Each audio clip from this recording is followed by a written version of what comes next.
TVI செய்திகள் டொரண்டோவிலிருந்து S J. Prasanthan. வணக்கம். கனேடிய ராணுவம் அதன் எதிர்கால இலக்குகளை அடைய வேண்டுமென்றால் பாரிய நிதி துண்டிப்புகளை மேற்கொள்ள வேண்டும் என உயர் ராணுவ அதிகாரி ஒருவர் தெரிவிக்கின்றார்.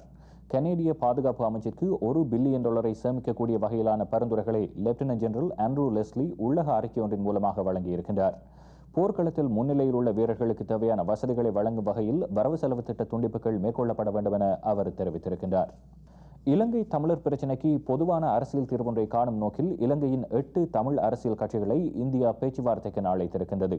இலங்கையின் தமிழர் பிரச்சினைக்கான அரசியல் தீர்வு தொடர்பாக இந்திய காங்கிரஸ் நாடாளுமன்ற உறுப்பினர் சுதர்சன நாச்சியப்பனினால் ஒழுங்கு செய்யப்பட்டுள்ள கருத்தரங்கொன்றில் இந்த 8 தமிழ் கட்சிகளின் உறுப்பினர்களும் கலந்து கொள்ள இருக்கின்றார்கள்.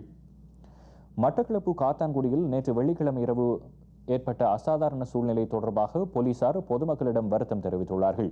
நேற்று நடைபெற்ற வன்முறை சம்பவங்களில் பொதுமக்களின் சொத்துக்கள் சிலவும் ஸ்ரீலங்கா படையினரால் சேதமாக்கப்பட்டன. நேற்றிரவு நடைபெற்ற சம்பவங்கள் தொடர்பாக இன்று சனிக்கிழமை மட்டக்களப்பில் உள்ள கிழக்கு மாகாண பிரதி போலீஸ் மா அதிபரின் அலுவலகத்தில் போலீஸ் உயரதிகாரிகளுக்கும் காத்தான்குடி பள்ளிவாசல்கள் சம்மேளன பிரதிநிதிகளுக்கும் இடையில் சந்திப்பு நடைபெற்றது. வலுவான லோக்பால் மசோதாவை நாடாளுமன்றத்தில் தாக்கல் செய்ய வேண்டும் என வலியுறுத்தி காந்தியவாதியான அண்ணா ஹசாரே இன்று 2வது நாளாக உண்ணாவிரத போராட்டத்தை நடத்தினார். திகார் சிறையில் அடைக்கப்பட்டிருந்த அண்ணா ஹசாரே நேற்று முதல் டெல்லியில் உள்ள ராம்லீலா மைதானத்தில் உண்ணாவிரதத்தை நடத்தி வருகின்றார். அவரது உண்ணாவிரதம் 2வது நாளாக தொடரும் நிலையில் மத்திய அரசு தம்முடன் இன்னும் பேச்சுவார்த்தைக்கான முயற்சியை மேற்கொள்ளவில்லை என அண்ணா ஹசாரேயின் ஆதரவாளர்கள் தெரிவித்திருக்கின்றார்கள்.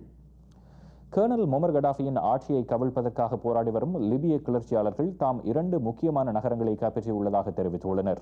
நேற்று நடைபெற்ற கடும் மோதல்களை தொடர்ந்து தலைநகர் ட்ரிபோலிக்கு கிழக்காக உள்ள ஸ்லிட்டான் என்ற நகரத்தையும் மேற்கு பகுதியில் உள்ள ஜாவியா என்ற நகரத்தையும் கைப்பற்றியிருப்பதாக கிளர்ச்சியாளர்கள் தெரிவித்துள்ளனர். மேலதிக விரிவான செய்திகளுக்கு டிவிஐயின் இன்று இரவு செய்தி அறிக்கையை பாருங்கள்.